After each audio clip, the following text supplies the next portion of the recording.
La puissance. La puissance d'un appareil s'exprime en watts, W, et est représentée par la lettre P dans les formules. Un récepteur est un appareil capable de restituer sous forme de travail l'énergie électrique absorbée. Un générateur est un appareil capable de fournir de l'énergie électrique à partir de l'énergie mécanique, thermique, chimique ou autre. La puissance P d'une machine est l'énergie que peut fournir ou absorber cette machine en 1 seconde. C'est important à voir. Donc les unités, le watt, c'est une unité qui est très petite. Aussi, on l'utilise plutôt en kilowatt, qui veut dire 1000 watts. Et anciennement, on utilisait le cheval-vapeur, qui vaut 736 watts. Autre multiple, le mégawatt, 10 puissance 6 watts. Le milliwatt, 10 puissance moins 3 watts.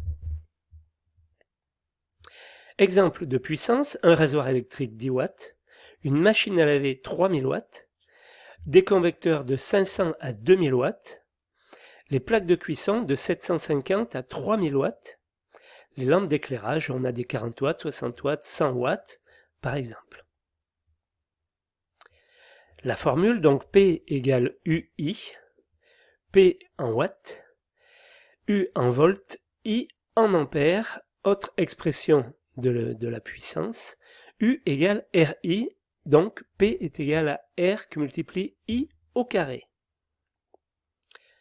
I est égal à U sur R, P est égal à U au carré sur R. Je ne vous demande pas de retenir tout ça, il faut savoir qu'elles existent. Maintenant, un autre aparté sur l'énergie. Qu'est-ce que l'énergie? Et après, comme ça, on va revenir à l'électricité.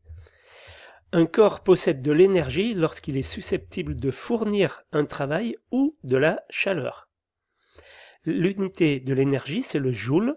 Le symbole utilisé dans les formules est W.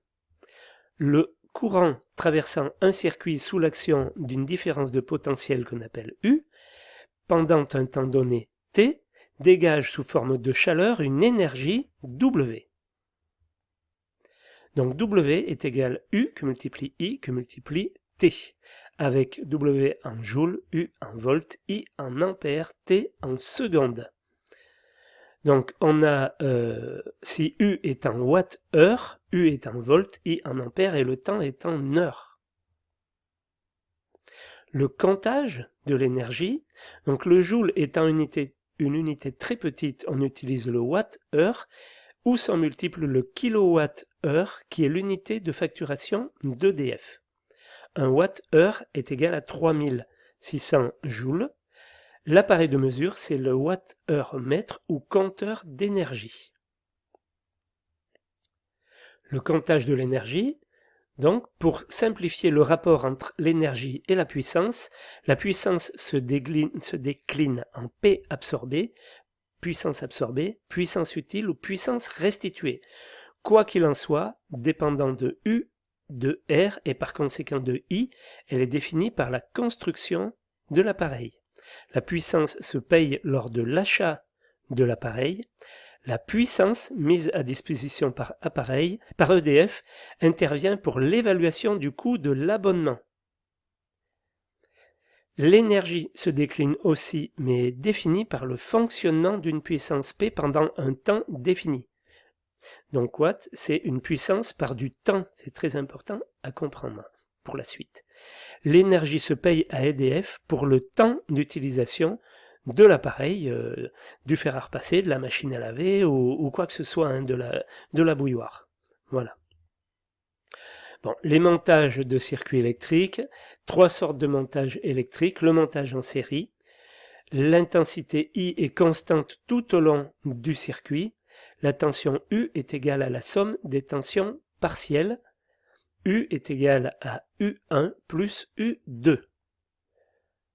Le montage en série, les résistances s'ajoutent, R équivalent du système est égal à R1 plus R2, autant de fois qu'il y a de résistance dans le circuit.